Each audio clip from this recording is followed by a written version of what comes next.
Hello, adventurer. It's good to see you. You have made it to the morning grind. Welcome, welcome. It's the live stream at the beginning of the Geekverse, where we talk about all types of topics in geekdom, gaming, and fantasy, with an emphasis on being constructive and creating the things that we want to exist in the world. It's all on the grind, Sizemore. Can't be too fine, can't be too coarse. That's exactly right. There are a lot of adventures to be had today. Dungeons to explore and monsters to slay, and who knows what a random encounter might send our way.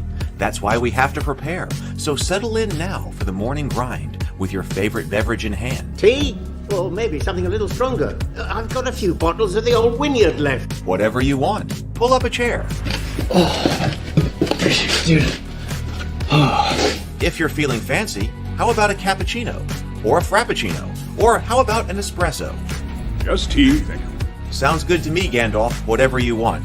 I'm just glad you're here. Everyone is welcome. You can just watch if you want. You don't have to worship anything you don't want to worship. Thank you, Mike. But be forewarned. Sometimes we get really strange characters around here. Wait, what's that you say? Why can't you come and be a part of the stream? My wife would disown me. Oh no, I bet she'll be fine with it. Come on in. Am I scared for my safety? No. What are we supposed to do? Everybody do the secret handshake.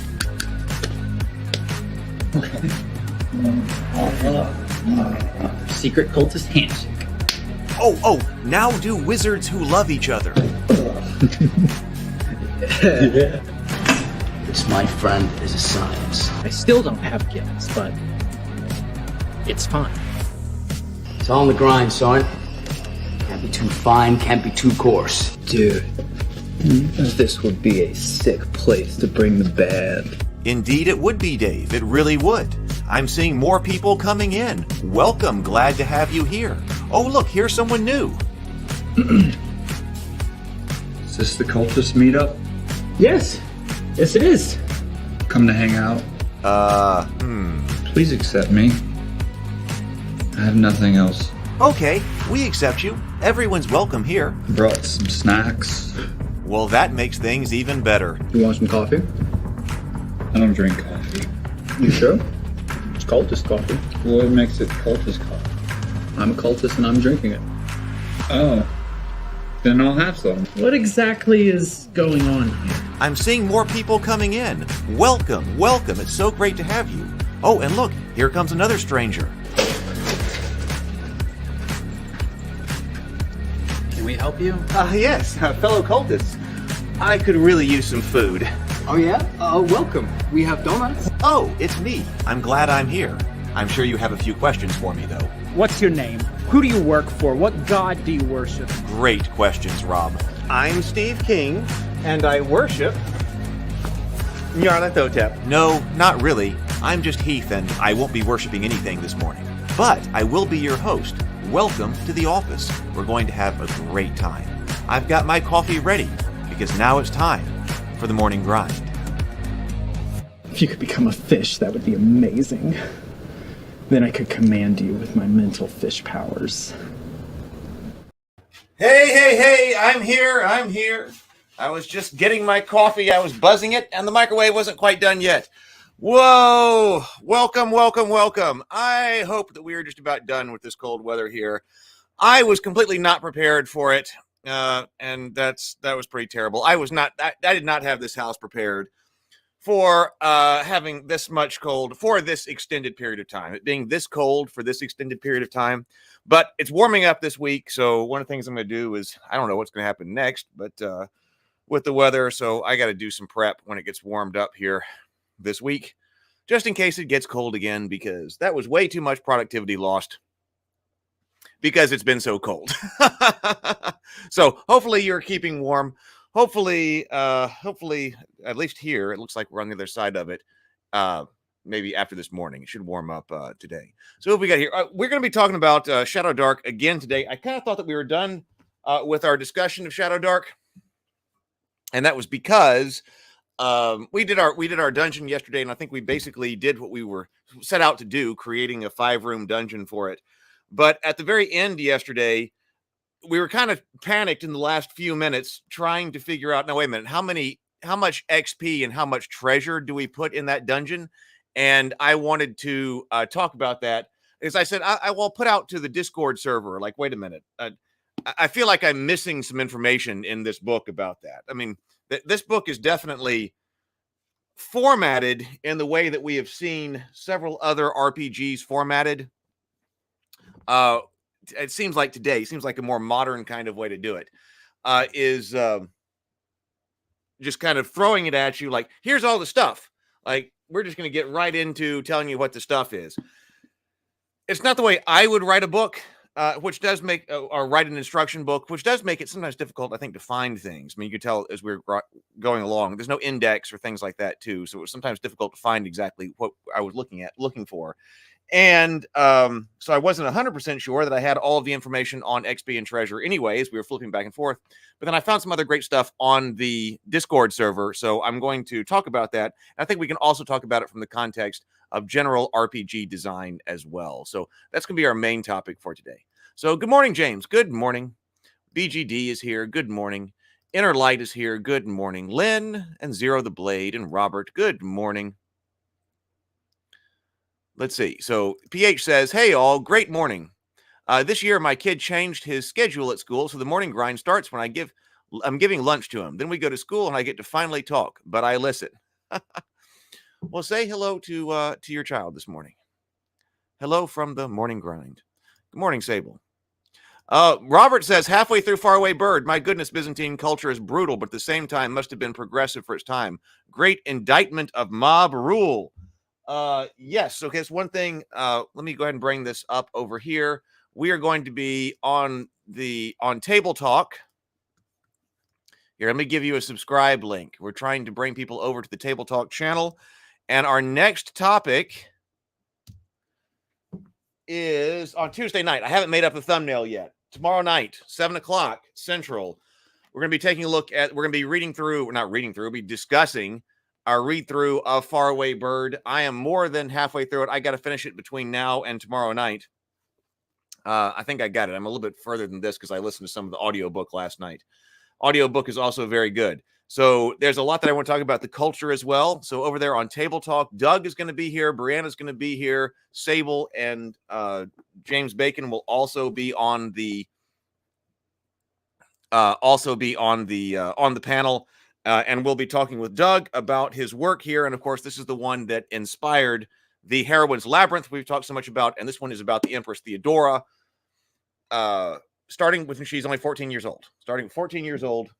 Empress Theodora. And I have definitely been enjoying it. So that will be tomorrow night, 7:00 on the on the Table Talk channel, Conversations in the Geekverse. I hope you will join us.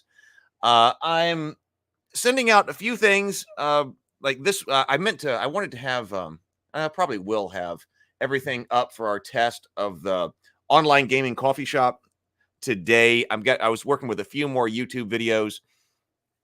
Had to read Faraway Bird last night, but looking forward to the pivot to the Cultists here. The Cultists is my show. It is our mockumentary web show about modern-day Lovecraftian cultists who just want to worship Cthulhu in a world full of people who don't understand. The first 3 episodes are live on the channel right now. Love to have you over there for it. We're going to do some RPG development over here for the cultists on the morning grind very soon. If you haven't seen that, please check it out. Brianna directed it and co-wrote it. I was the producer, co-writer, and creator, and then Brianna was also the co-writer, and she directed it with us. And if you want to play games, I need some type of, one of the things I've got to do is I'm going to put together like a little trailer, like a 45-second trailer to talk about the online gaming coffee shops we can all play together. I put out how to play Shadowdark in 5 minutes yesterday. So there was a video that went out on how to play Shadowdark in 5 minutes. I don't know if I'm going to be able to do that for everything that we've got in the coffee shop, but I kind of wanted to have some type of explanation for the games that we have, just to say, well, if you were to sit down at the table and be like, all right, I kind of want to play. What do I need to know? Just an explanation of what you would need to know, like what this game is about, how it's played in like 5 minutes, and then you pick the rest up at the table. So I put that out for Shadowdark yesterday. I've got Hero Quest going out today. I'm working on Dragon Strike. That's probably all I'm going to get to because I got to do some other admin things to actually get us ready for the weekend. But that's kind of what I'm thinking. And then I need some type of just trailer about the coffee shop, like it's like 30 seconds or something like that we can play well on YouTube or on here on the Morning Grind to let people know. And then we'll try to get people in. So I'm excited about this. I'm going to do a test, I believe, Friday night. So probably we'll be talking about that tomorrow, as I'll be finalizing the admin side of stuff today, I hope. And then hopefully that goes well, and we will then be able to hold some events here. So, James, thank you. Yeah, I don't typically wear a hat here on the grind. In fact, I may never have before, but I didn't have a chance. I was just sitting here working, and I realized, man, my hair is an absolute wreck. So I just put on a hat. Sometimes I wear the hats outside. I did wear hats when I was up in Buffalo, so I keep them by the door.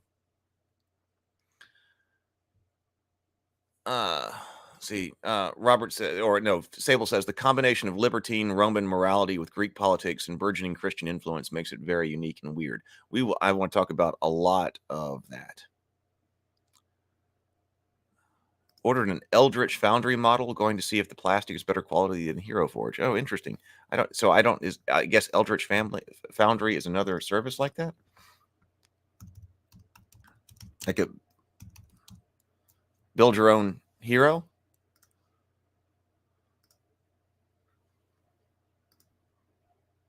Oh, I don't know about that service. I'll have to check that out.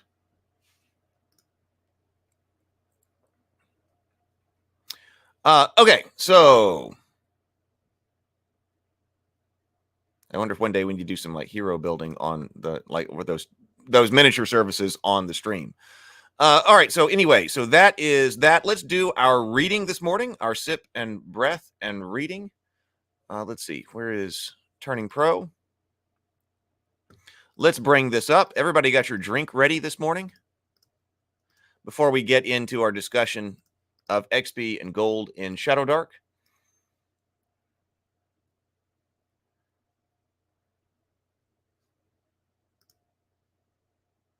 Okay. A practice has space, a practice has time. We did that yesterday. Practice has intention, and we come to a practice as warriors. That's what we're looking at today. This is Turning Pro by Stephen Pressfield. Everybody got your drink this morning? Everybody got your favorite beverage? I've got coffee this morning. Some warm coffee. So let's do 2 deep inhales and complete exhales, in through the nose, out through the mouth. That's how we should do this, I believe. And then we will take a sip of our favorite beverage this morning. Here is your few seconds of focus and reorientation for the morning. Here we go. Let's breathe.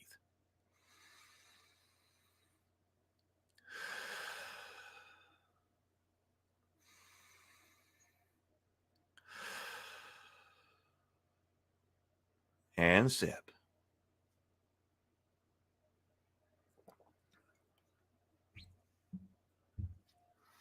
Good, good, good. All right. What does Stephen Pressfield tell us this morning? A practice has an intention. When Stevie Wonder sits down at his piano when Stevie Wonder sits down in his studio at the piano, he's not there to mess around. Stevie has come to work. The 10,000 hour rule, made famous by Malcolm Gladwell in his book Outliers, postulates that the achievement of mastery in any field, be it brain surgery or throwing a spit-fingered fastball, requires approximately 10,000 hours of practice. But the key, according to Mr. Gladwell, is that practice must be focused. It must possess intention. Our intention as artists is to get better, to go deeper, to work closer and closer to the bone. We come to a practice as warriors. The sword master stepping onto the fighting floor knows he will be facing powerful opponents, not the physical adversaries whom he will fight, though those indeed serve as stand-ins for the enemy. The real enemy is inside himself. The monk in meditation knows this. So does the yogi. So does the film editor and the video game creator and the software writer. Each day we, as professionals, face the same monsters and chimeras as did Perseus or Bellerophon or St. George. The sword master advancing into ritual combat has inwardly made peace with his own extinction. He is prepared to leave everything, including his life, there on the fighting floor.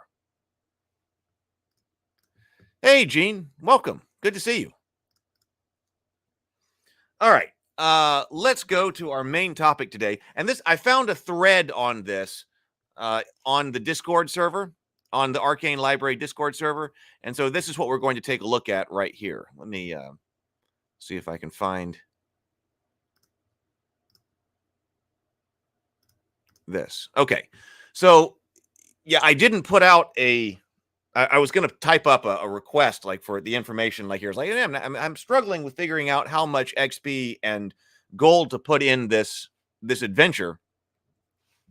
And then I found this and I was like, okay, so I guess I don't need to repeat this to repeat the question because this seems like it's going to answer, but this also seems like it's got a lot of information in it that should be in the book. Okay, so Michael Thorne says the question arises for a fledgling Shadowdark designer or game master. How much treasure should I include in my adventures? The short answer is as much or as little as you feel is appropriate for your campaign. But that's, I mean, that's what the answer always is in games like this. But that's also not very useful to me because we were looking for some guidance. Like we were sitting down trying to run, put together this 5-room dungeon that was kind of like a one-shot.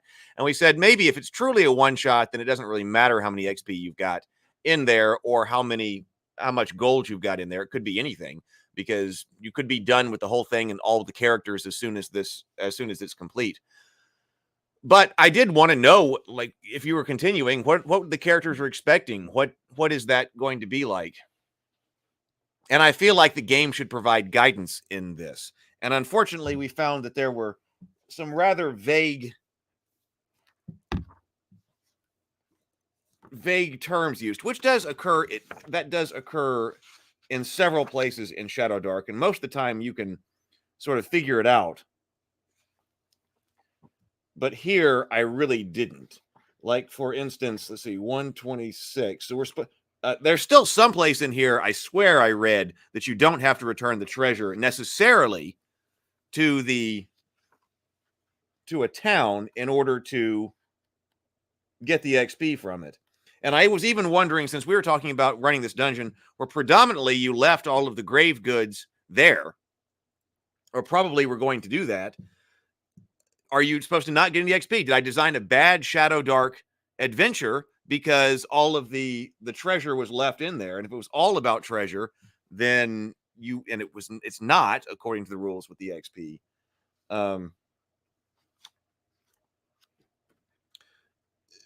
But did I design a bad quest? See, I don't even know what. Okay, so this is treasure tables.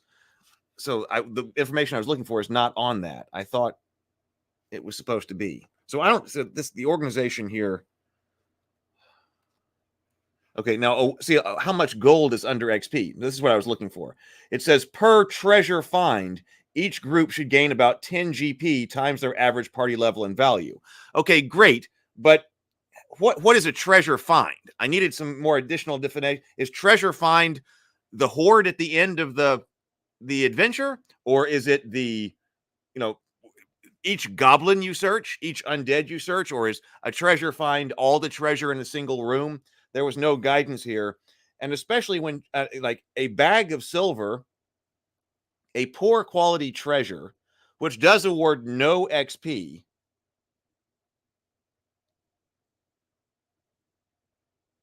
include things like bag of silver. So bag of silver, okay, I mean, a bag of silver, that's kind of big, I would think.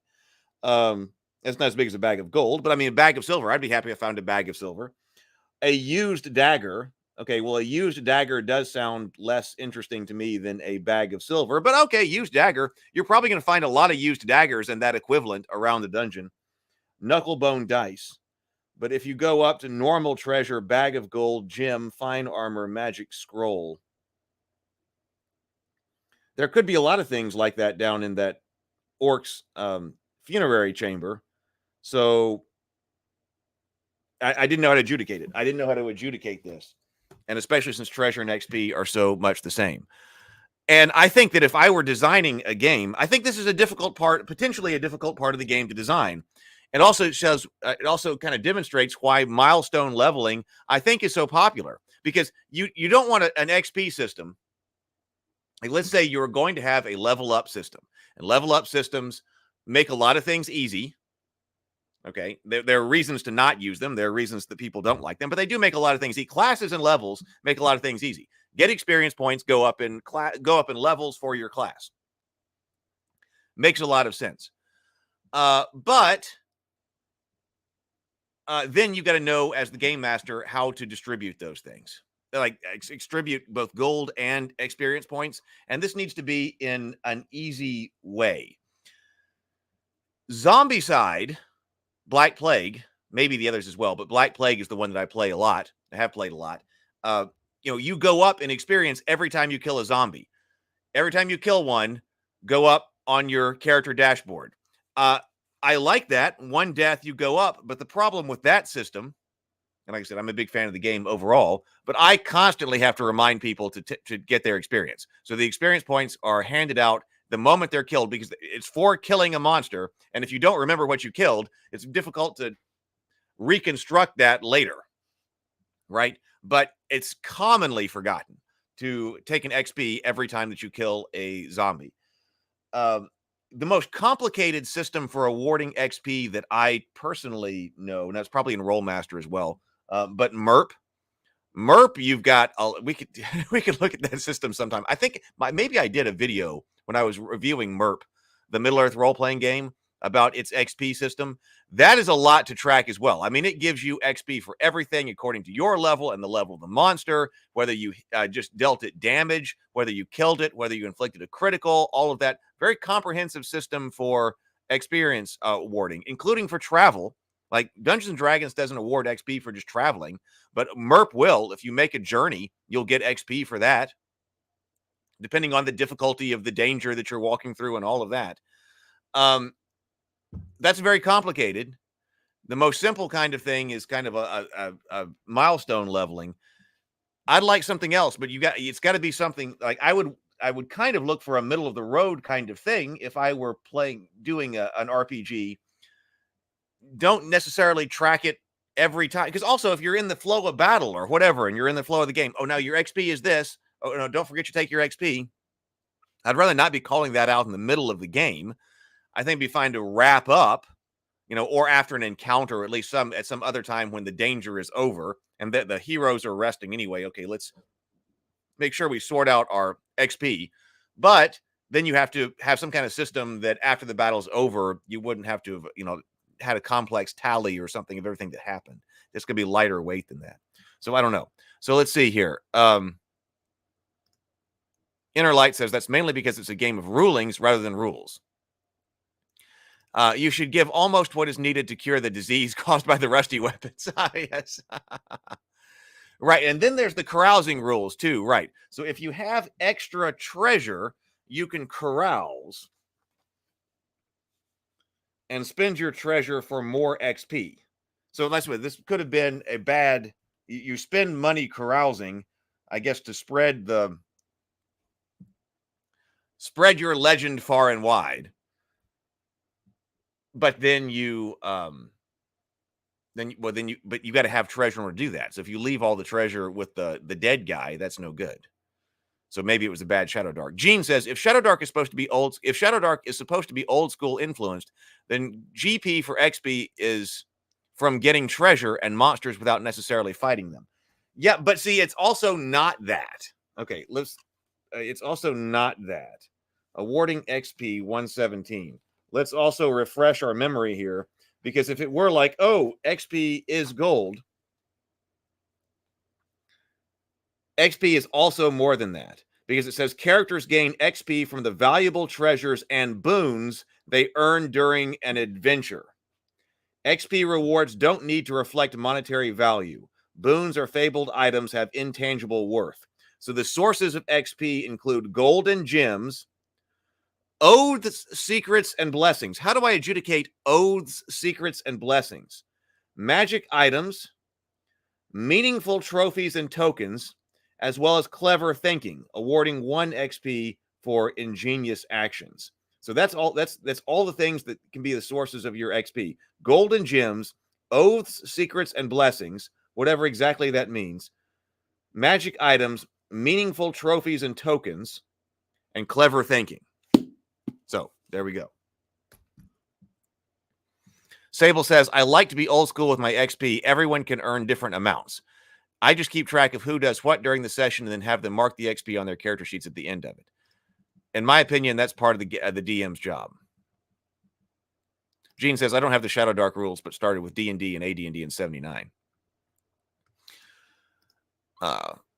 Okay, so let's see. So the longer answer is, so we're about to do a breakdown of what the thinking here was in Shadowdark. The longer answer is more or less the same, but there are some numbers behind it. A summary of some discussion points as follows. Firstly, what Kelsey, the designer, the creator and designer of Shadowdark, has to say on the matter. So this is what Kelsey says. Kelsey says, it seems I also missed some XP debate. Understandable that it's tough to know how much to put into an adventure. Oh, Oaths and Secret Blessings are on page 280? Okay, well, I wish the book then gave me a page reference to that.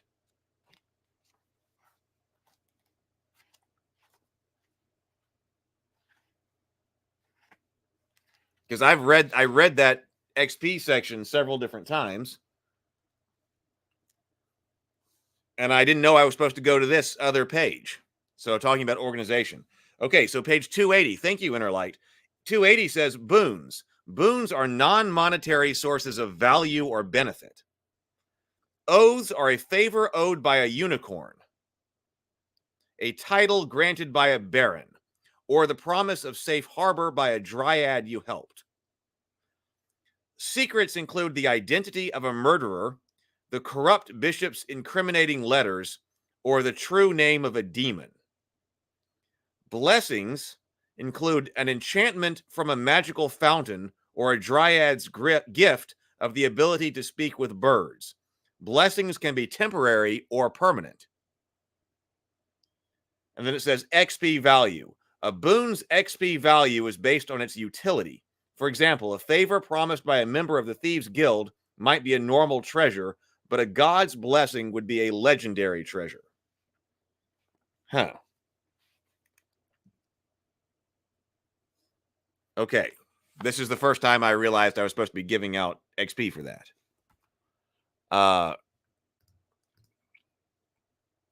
BGD says Shadowdark suffers from straddling the line with a hybrid XP system, one which is neither as malleable and is free of level structures as ICRPG, nor as balanced and scrupulous as detailed as in 5e or Pathfinder 2e as well. So yeah, I agree. I think this is a weakness here in the game, because also adjudicating oaths, secrets, and blessings. So we do have examples of oaths, secrets, and blessings. So it's a non-monetary thing that you can get that you can call upon later, such as a favor owed by a unicorn. And then I've got to figure out its utility in kind of a free-form way. So okay. And then, yeah, the treasures on page 269. That's what I had found the treasures on page 269.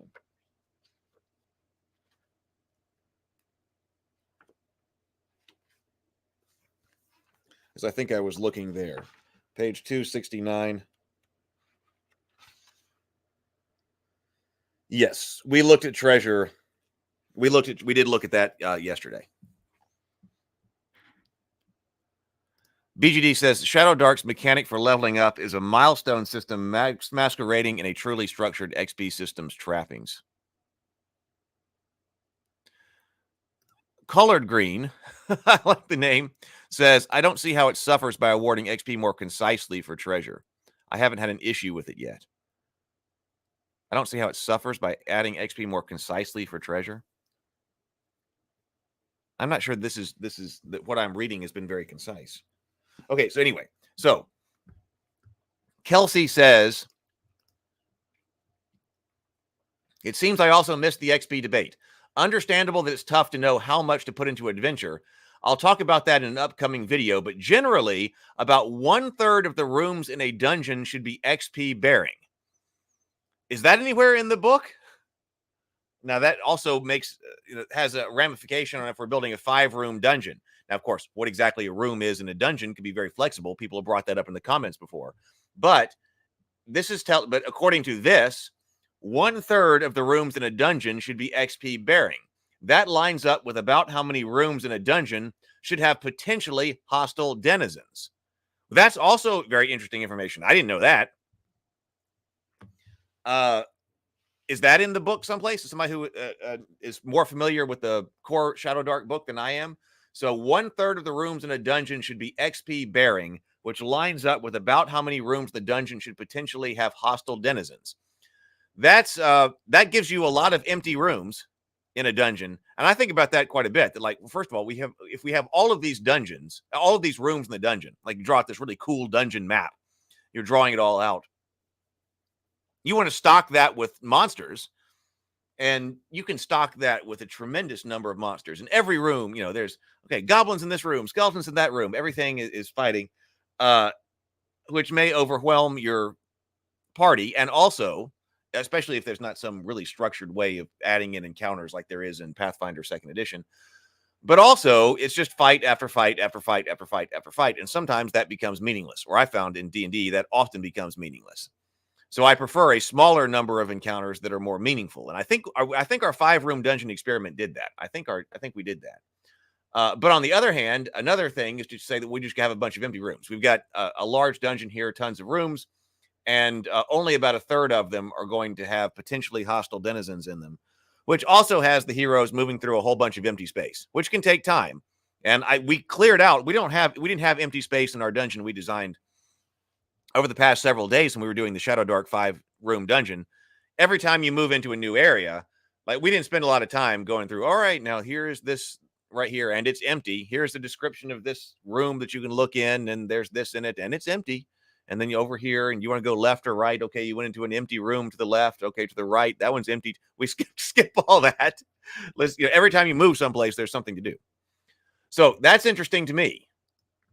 That was a design philosophy. Okay,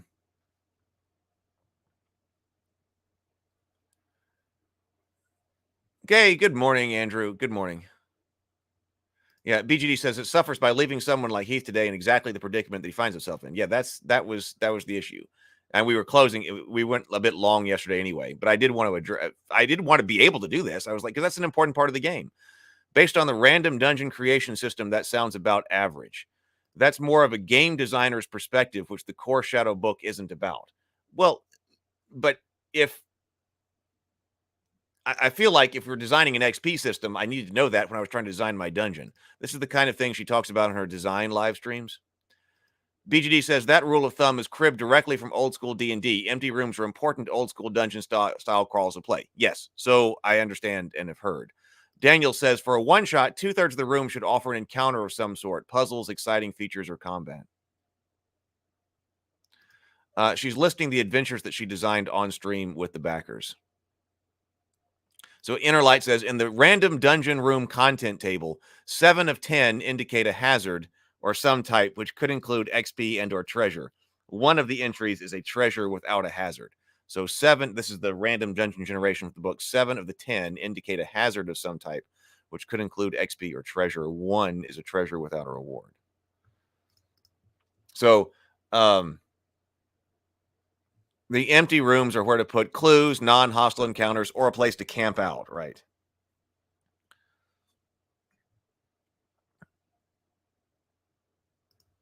Robert says, in my GPT, I'm seeing a need to divide XP among the amount of rooms and anticipated progression. So 1,000 rooms, 15K XP per level, 10 per level. So an average of 150 XP per level or per room. BGD says, one of the big movements in modern fantasy RPG design was to remove arbitrary sprawl, both in encounter area size and in total number of encounter areas from adventures to promote more focused play, which I am in favor of. I would be in favor of. So add to that random encounters, which carry smaller treasure amounts, and you've got quite a bit of rewards going on. So also to note, the average, this is going back to Kelsey, also to note the average dungeon crawl in an old school mentality game clocks in around 30 rooms. So we definitely had a much more compressed kind of dungeon than 30 rooms. So that's about 10 rooms of treasure per dungeon. So creating a 30-room dungeon as an average dungeon, 10 of which have treasure, I think on average that would be between 10 to 15 XP per delve So that's a level. Remember, we level at 10 XP. Between 10 to 15 XP per delve, not including the rare treasure-bearing random encounter. I personally think it's just fine to put in about 20 XP in a dungeon, some in larger chunks. So if Shadowdark is built around this, this is good information. I would put it in the dungeon building section. So I didn't know this. 30 rooms, 10 rooms of treasure per dungeon, 10 to 15 XP per delve. Or you can put up to 20 XP in a dungeon. But we only have 5 rooms. So if we're doing, so is this a delve? I'm still not exactly clear on how to make that into our 5-room dungeon. So even with the understanding that what room can be in both of these different contexts is not the exact same usage of the word, and we've got some blur here. 10 to 15 points per delve, that levels you up to a level or 11 and a half, 20 XP into a dungeon. So she used the word delve here. 20 XP to a dungeon, some in larger chunks. So if this is 5, divide that by 6. Like, are we supposed to put maybe...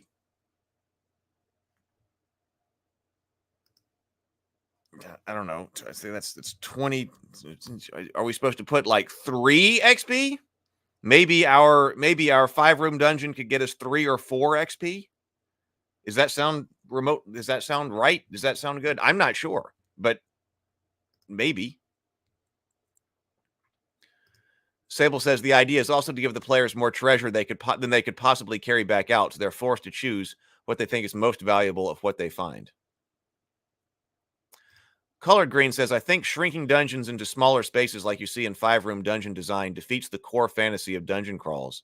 Resource management, torch timers, fear of the unknown. I don't think that's necessarily the case. No, I don't think that's necessarily the case at all. Gene says the 5-room dungeon is a bit small for the way these rules are written. Maybe it is. Maybe it is. So maybe you need to do several of these 5-room dungeon kinds of styles in order to do that, in order to level up. But no, I don't think because I'm big on resource management. Colored Green. Of course, torch timers are here in this. In Shadowdark, of course.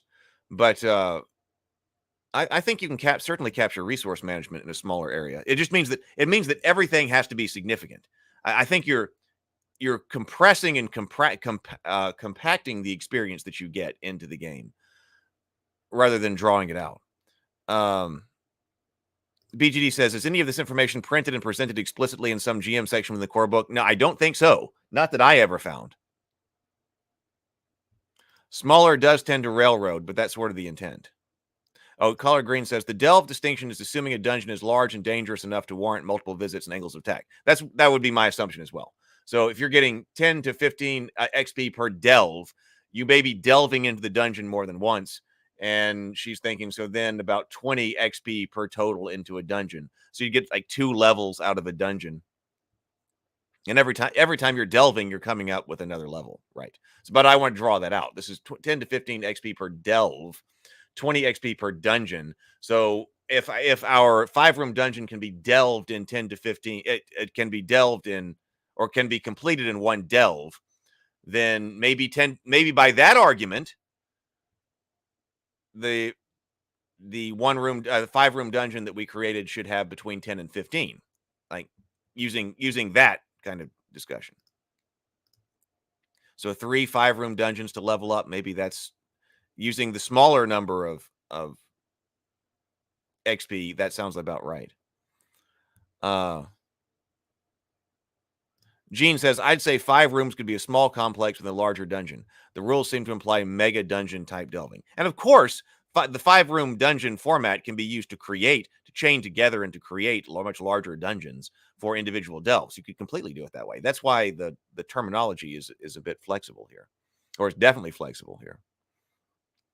BGD says, huge piles of copper pieces were the challenge in the 70s, but modern slot-based inventory can serve just as easily to present the party with challenges for returning from the dungeon with treasure.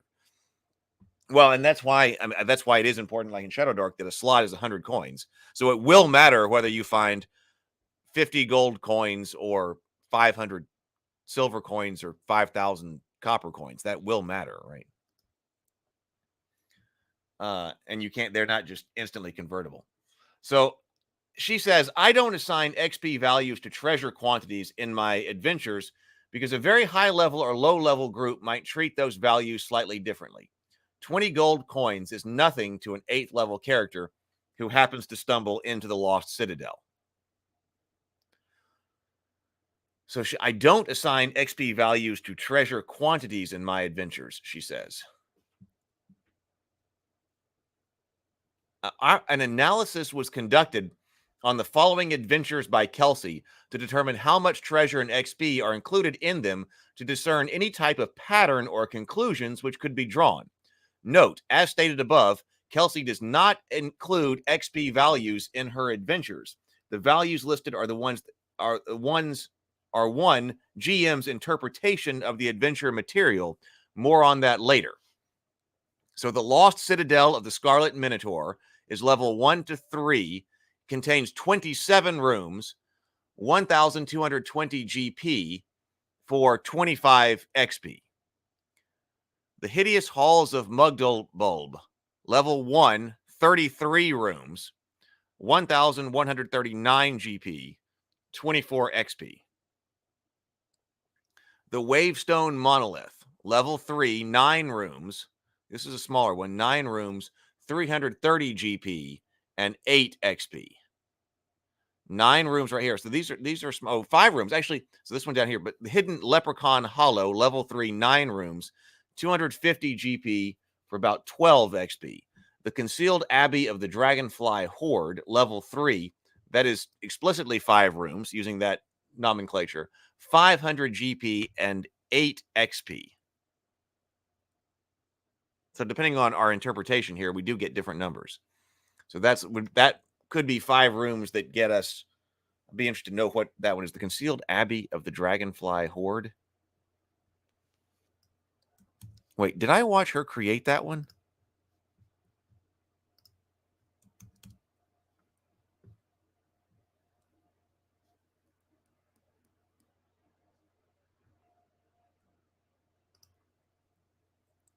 I might have watched her create that one. If she did that one online. I remember thinking about dragonflies. Anyway, so that's 5 rooms, 500 GP, 8 XP. Eroding Isle of the Executioner, level 4, 8 rooms, 800 GP, 12 XP. The Twisting Cave of the Pale Ones, level 4 dungeon, 8 rooms, 1,200 GP, 1,020 GP, 7 XP. Sanctum of the Elephant God, level 6, 10 rooms, 1,721 GP, and 13 XP.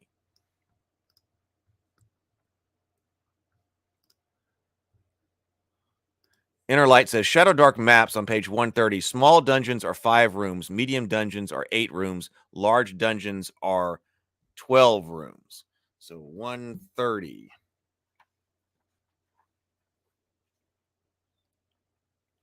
So we created a small dungeon. I mean, that makes sense. I mean, that sounds like a small dungeon to me. So using this definition of room, a small dungeon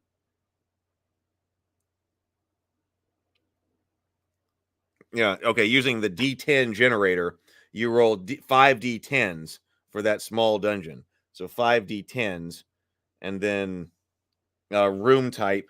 Yeah. So 20% of the time that room is empty, right? This is what Inner Light was talking about. 20% of the time, the room that you generate is going to be empty.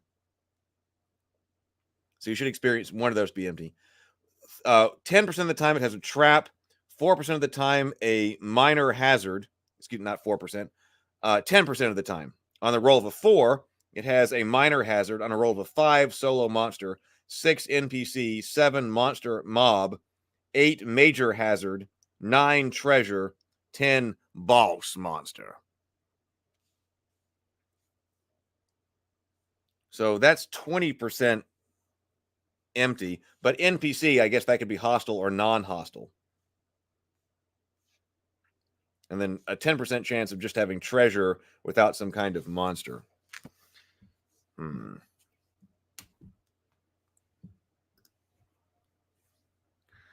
The adventures don't list default XPs because you're assumed to be using the random generation tables throughout all of the dungeon. Right. So, I mean, no, because I thought about that because we were running out of time yesterday. But I could have generated random treasure, I suppose, for all of the different skeleton guards. You know, what else might be in there with that ooze? Generate the chieftains numbers randomly. So we could have gone through and done that, I think. I didn't do that because I didn't know as we were going through, because I didn't think that made a lot of sense as far as the dungeon we were constructing. A good amount of the page count in Shadowdark is just random tables, which is great for use in any system in any game, frankly, yes. The Sea Caves Adventure Zine 3 is 29 rooms. Hey, good morning, Jason. Yeah, that seems like there's a lot of good material in those. I haven't gotten into those yet. But then, okay, based on that analysis, based on the limited data above, some patterns emerge.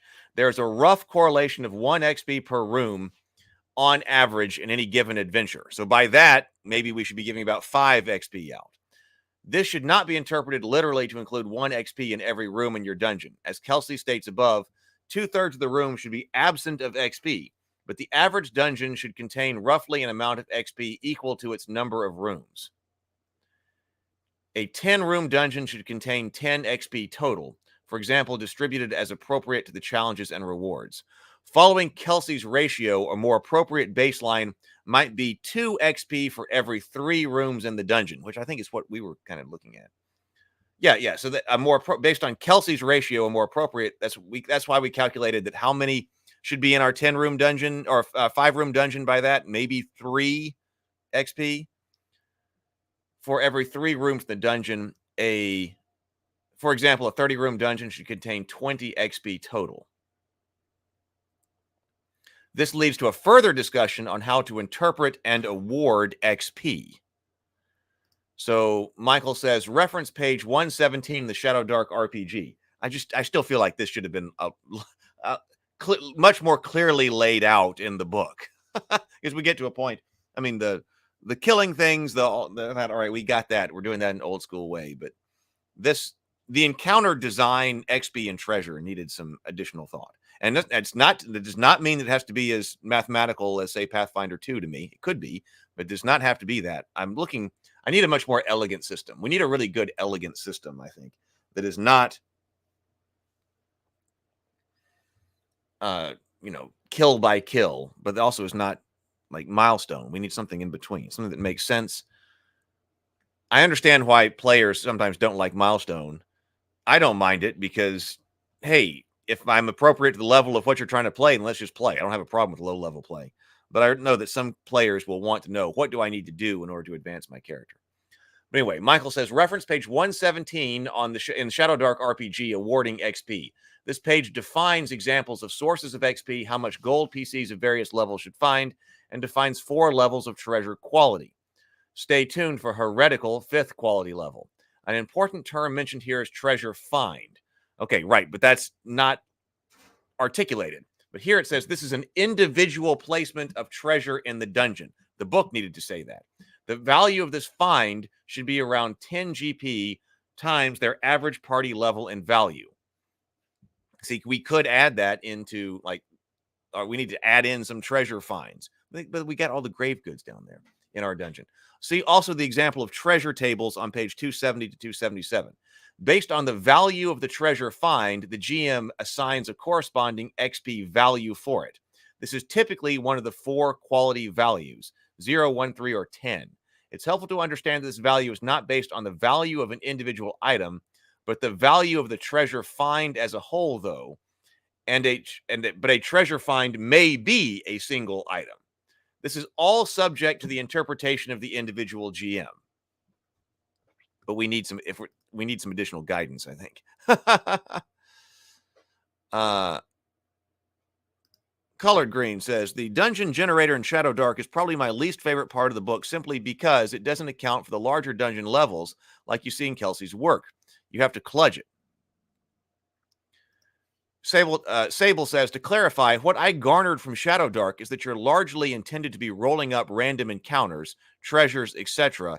during play at the table, whether it's overland travel or delving. That could be too. Now, that, if you are randomly rolling it up during play, we could look into that. That does cut down on advanced game master prep, right? We've talked about that yesterday and the day before. Like, what's our ratio of game master prep time to play time? And people had different numbers here. I think didn't Sable say 1-to-1, 1 hour of prep for 1 hour of play? But I thought that we needed to be able to get that down. I would like to say 1 hour of prep for 2 to 4 hours worth of play, something like that. I think you ought to be able to do a one night, one session of gaming with an hour of prep. You can reduce the game master's load if part of your prep is knowing that, all right, listen, during this game, I don't need to think all of this out, because in the middle of the game, there's going to be random stuff coming out. And I got tables that make sense. Now, sometimes that's my problem with just actual random stuff, is that, hey, let's sit down. We got this random and actually random assortment of stuff that you're about to go through. Does that make sense? Oftentimes a truly random collection of things are not going to make sense. So, and we did that. We did that as we were doing some of the random generation to get the theme of our dungeon going and getting our dungeon started. It's not like we took every idea that we randomly generated. We just took inspiration from it because we needed, and spent a little bit of time thinking about that, oh, okay, how do these things fit together? If you actually have players sitting there right in front of you at the table, generating things randomly, you might have less time to kind of cull. Innerlight says, I feel like cull ideas and make them kind of mesh together. I feel like the larger dungeon levels, 30 plus rooms, is like putting too large and a medium dungeon together. No, I still have no heating oil. It's actually, so by the way, so several different things I've ordered are not coming in because of the weather. So that was part of the reason that I was just not prepared to have cold weather for this length of time, because I ran out of heating oil. And it's because of the weather, it's taking a long time to get here. I'm hoping it's supposed to get here today, which, by the way, another thing that is not getting here is the proofs, the new proofs from Drive-Thru Fiction for the Trial of St. Gabriel and actually the Cultist scripts as well. They were ordered, and I even received, just before all this cold weather started, a tracking number for them. But the tracking number hasn't moved. And I did email them about that, and they said that it's because they're digging out the facility out of snow. And so I figured that it might have something to do with the weather, which, the guy got the tracking number, but then it didn't move as right before all this hit. So if you're in on that Kickstarter, hopefully they're about out of the snow, and that's what's happening. So they printed it up, but they got to get it to me. So that's what's going on. Sable says the adventures don't include any XP guide, and there isn't any available to designing it into the adventure because it's meant to be entirely random. The adventures don't include an XP guide, and there isn't any guide to design it. I mean, to me, that is also one of those holy grail things. And David and I did talk about that for a while, and it's something that, there's a lot going on, but could be returned to design. I would really like to be able to have some type of system where a game master could run a dungeon or a game that makes sense with very little prep. This procedure. Instead of using randomly generated, let's use procedurally generated. So it's got some type of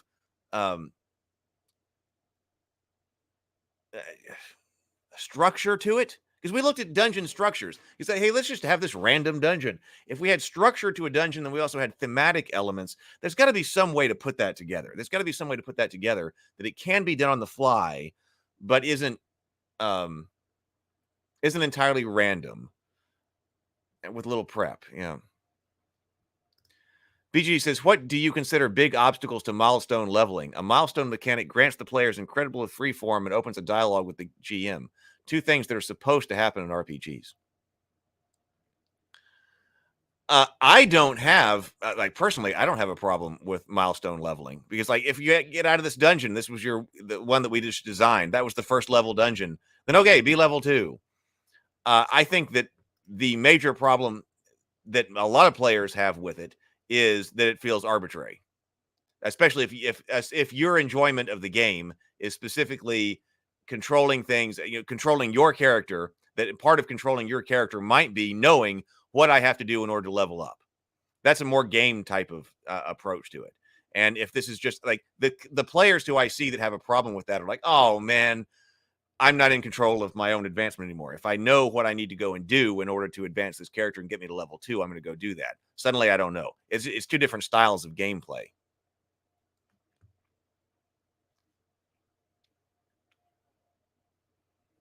So people are in favor of random treasure.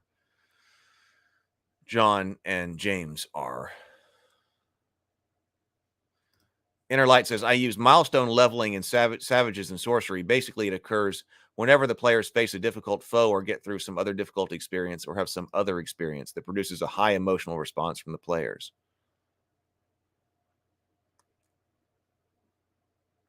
Right. That's the right. The problem with random generations, you never know whether you're going to end up with an apparatus of co-wash or 2 coppers or 1 spoon of stirring and how all these things are supposed to go together. Because I do also think that that's also the same problem with random encounters, right? Oh, let's have a random encounter.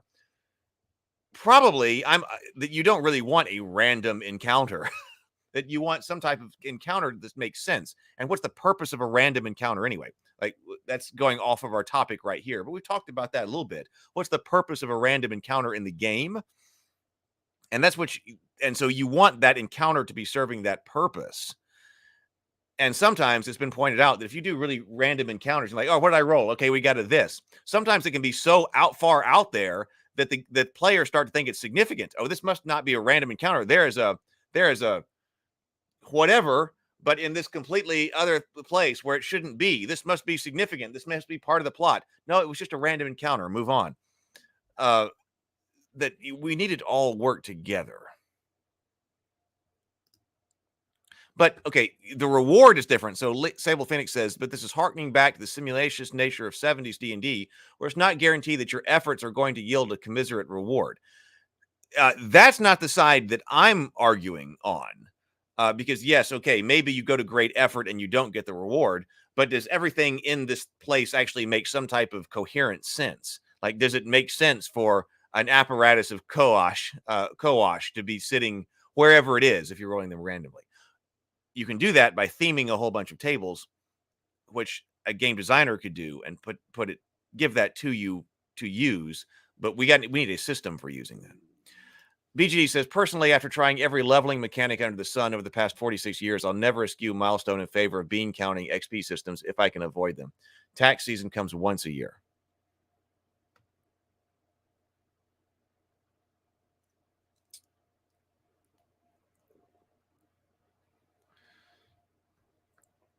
But that's what, so yeah, now you're getting into, that's why I was using the word procedurally generated, because, but it takes more work to do thematic tables and stuff like that. Sable says, as RPGs have gone more toward gameism, they've started adopting the video game mentality that there's always got to be a boss and a big reward in the final room of the dungeon. Probably also with a loop back to the entrance, but old school, getting back out of the dungeon was just as dangerous and as difficult as getting in, and you might not find anything that was worth it. You could certainly create table trees. Rolling a 1 on table 1 sends you through to table 1A. Gene says, having worked on a mega dungeon of my own since the 80s, story was always first.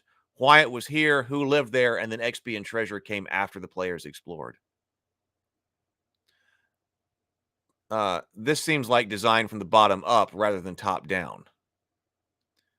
Collard says, in my Shadowdark games, I use the random tables to build out my own much smaller tables before the session or just to stock rooms.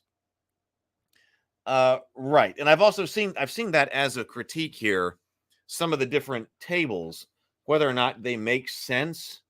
Like, is this really a generic table, or is this like an adventure specific table for like what monsters that are in rooms or encounters in rooms and things like that?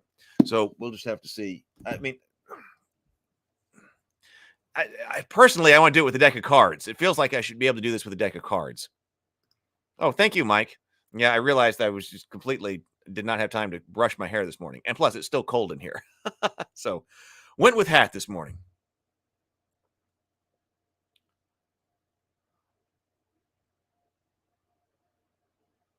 I'm going to scroll down. Yeah, a Collard game says you nailed it, Heath. Milestone leveling makes me feel like I'm no longer in control of advancement. You're more often rewarded for showing up instead of for how you play. Collard says I can enjoy a game with milestone leveling, but it isn't my preference. You know, we don't. I don't want to. I mean, I'm completely with BGD about the bean counting. Like a computer system needs to go through and make and adjudicate all of your MERP XP. There's got to be that's I haven't spent a lot of mental energy on that. But other than milestone leveling and other than extreme bean counting, what systems have the best advancement mechanic that you played? Put those in the comments. We might take a look at them. If you know a game that's got a really good system that allows players to be in control of their own advancement, they know what allows them to advance.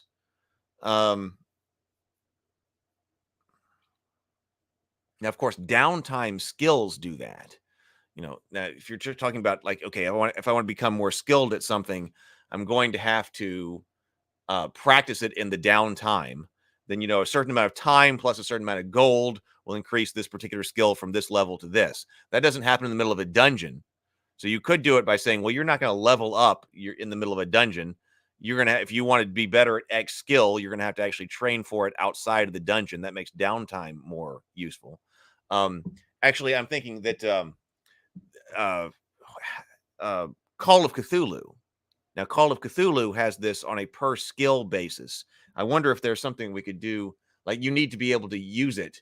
You have to be able to use a skill in order to be able to qualify to potentially level that skill up. That's not a whole level system, but that is character improvement. Like, if you want to be better at guns, you have to have used guns during that game. And then it gets harder and harder to get better and better at the guns. The more you use them, the higher you go. So a system like that could be a good one. You know, check, if you use that skill, just put the check beside it. And then at the end of the session, everybody rolls to see if there's any type of change in their particular skills. I typically like that. What about Pendragon? Was Pendragon like that? What was the advancement system in Pendragon?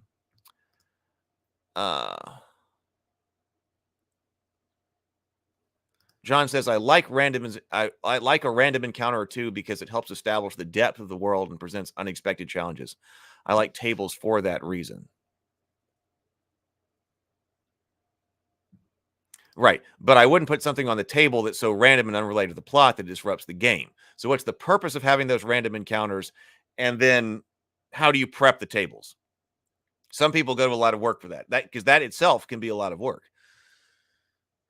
Like, now some games will have your environmental, you know, like this is a temperate forest. So here is your encounter table.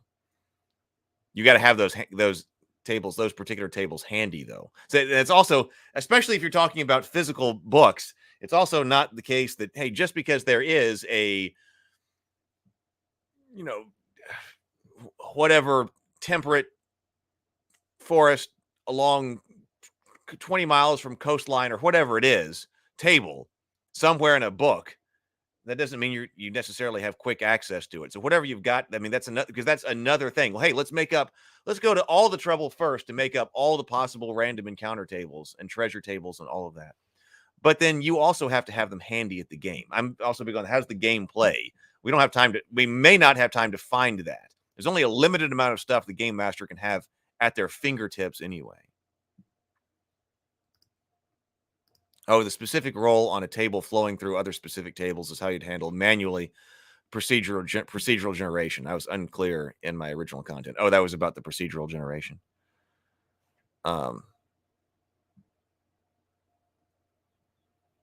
Yeah, Kelsey put boatloads of D52 tables for jungle, Arctic, ocean, slums. Yes, she did. Let's see what this is going over here. Let's finish up over here. This has been a fantastic conversation. We'll see what else goes over here.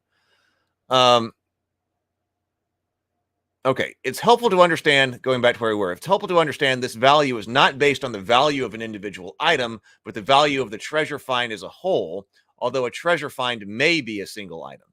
This is all subject to the interpretation of the individual GM. There's also a question of when to assign the XP. Some GMs prefer to award XP upon discovery of the treasure find, some once it's returned safely from the dungeon, and some when it's actually sold off in town. These are all equally valid interpretations. But that does result in 3 different kinds of games. See, that's what I was looking for, and I thought there's something about it someplace in here, that we've got a difference of interpretation here, which is kind of weird from a game design perspective. Well, you can award XP whenever you meet any of these criteria, but that's going to make it difficult to design adventures and what you're actually expecting to a character to have. I would think that from the game design perspective, you would, if you're going to have XP like this, then you need to indicate when that XP actually converts into levels and things like that. Because if it's discovery of the treasure find, and we had cool stuff down there with that orc chieftain, that undead orc chieftain, all of his grave goods, well, we found it. So that could be, even though it's not going to turn into gold pieces for us, you found it. So you get XP from it, but you might leave, may decide to leave the grave goods where they are so you don't wake up the undead guy again. So you're not actually going to have the XP when you leave the dungeon. I mean, you're not going to have the GP. You're not going to have the gold. You're not going to have the cash when you leave the dungeon. But on the other hand, if you have to return that to safety, then you're going to have to rob the grave. It's not about just stopping, putting him down. You actually have to rob the grave. And then in this other interpretation, you actually have to fence it in order to get the XP. So that may not be, you may be selling off, which can have adventure ramifications. Oh my God, we want the XP for this really cool statue that was down there, but that's an heirloom statue from somebody that the orc, robbed, the orc, pillaged long ago, and they may want that back. So if you have to give that back, then you wouldn't sell it off, so you wouldn't get XP. So it does seem like from a game design perspective, we really need to know this. Because those are all going to result in very different feels of the game. Remember that these XP values are interpretations and approximations. There are no hard rules which must be followed. Okay, but that's what makes this difficult. Consider approximately what the overall find is worth, and feel free to interpret that evaluation if the PCs are not able to obtain the entire treasure find. It is recommended to not include XP values for treasure finds and leave this to GM interpretation. As Kelsey notes above, the context of the group makes the treasure, making the treasure find could be relevant. 20 GP is worth more to low-level parties than a high-level one. So that's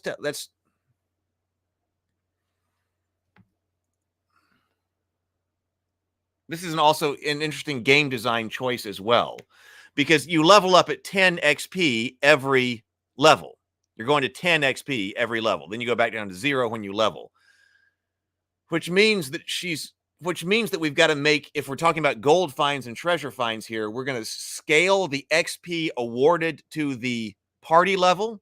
It seems like if we want to do that, we need to have that in the Shadowdark book. That's what it sounds like to me. Because another way to do that would just be to say that it takes more XP to gain at higher levels, which is pretty common in role-playing games. And if you just say, hey, this treasure is 100 gold pieces, so that makes it 100 XP, the higher level you are, the less significant that 100 XP will be. If you're low level, it'll be more significant. But since we're making it always level at 10 gold coins, we have this unspecified way that we need to scale the XP according to the treasure, according to the level of the party. That seems like an additional step that at least needs to be specified, but it also does seem like an additional kind of step. It seems like it might be easier if I were sitting here planning out this XP advancement system and trying to design it, just increasing the number of XP it takes to gain higher levels. And then I could start saying straight flat things about XP to gold to XP ratio or whatever else, or XP that you accumulate. Consider that that cash, coins, gem, jewelry, art, etc. can have a greater value than magic items or boons. Cash is worth XP when awarded because it can be spent on carousing for additional XP. Right. If you bring cash back, you can go carousing and get additional XP. For those who wish to embrace heresy, there's a 5th treasure quality value. Consider awarding 5 XP for a larger hoard of treasure magic that does not reach the level of legendary 10. So it's not the heretical 5th treasure quality value isn't greater than legendary. It's putting something between legendary and whatever was below it. Another thing to note is the amount of treasure XP discussed above, or what is placed in the adventure, with the exception that the PCs will not necessarily find and acquire all of it.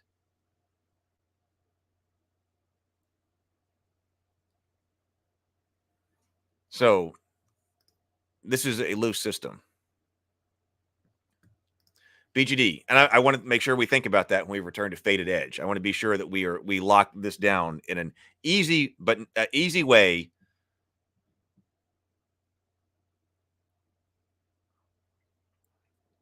That's not necessarily a milestone and isn't bean counting. BGD says, I think the choice to implement randomization-based adventure design tools and prep or on the fly at the table never obliviates the GM's responsibility to steward the game and have the final say. Well, I agree. I mean, I agree with that. My point was, if this is what you're responding to, my point was that if you're randomly generating things and have an hour before the game, you can think about how these things might mesh together and, let's not use this idea. Let's use this idea better. Now, wait a minute. Let's drop that, which you might have a little bit less if you're trying to come up with this on the fly. Unfortunately, that argument against milestone leveling is sophistry. A player has that PC's advancement and fate completely in hand precisely because anything can be negotiated with the game master.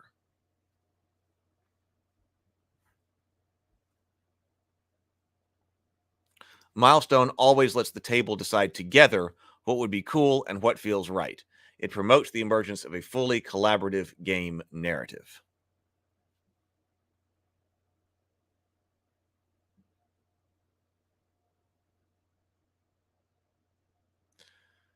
Yes. All right. Have fun, Interlight. Okay, now here's an additional thought on that. Because I don't disagree, but here's an additional thought of that. What if we were doing something like a West Marches campaign, where we're going to have multiple game masters?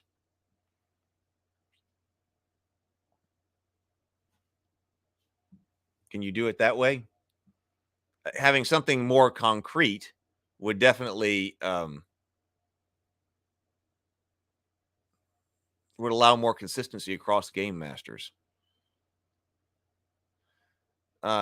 Sable says, I think the rise in popularity of milestone leveling is inherent to the general move towards the popularity of episodic storytelling, where each session chains directly to the end of the previous one. Here's something about West Marches. The old school West Marches style with the persistent world is where the piecemeal XP fits best. Very different approach. Okay. Collard says, I found an article in an issue of Dragon magazine from the 80s where someone introduced the skill advancement system in Call of Cthulhu and RuneQuest into Traveler.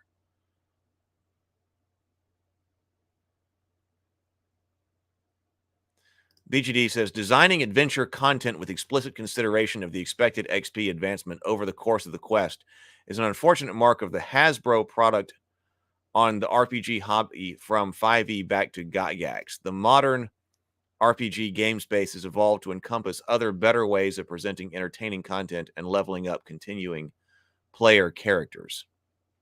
RPG game space. RPG says, in a West Marches scenario, the group of GMs can have their own session 0 and then bring the result of that discussion to their respective groups of players during the campaign. All right, well, I think this was a fantastic discussion. So there's a lot more in here. This is the name of this thread. If you want to go on to the Arcane Library Discord server, is placing treasure and determining XP in Shadowdark Adventures. It's under the Shadowdark Rules Forum. You can search for it and find it there if you want to read more here on this philosophy. Obviously, look down. There was another wall of text on going through XP and treasure generation. I wish that there was more of this actually in the book, because I did feel like that was kind of a roadblock when all of a sudden I hit that yesterday. I was like, well, no, we do need to talk about XP and treasure rewards, and weren't able to do that easily. And I would want, if I were creating a game, for people to be able to get that in the game easily.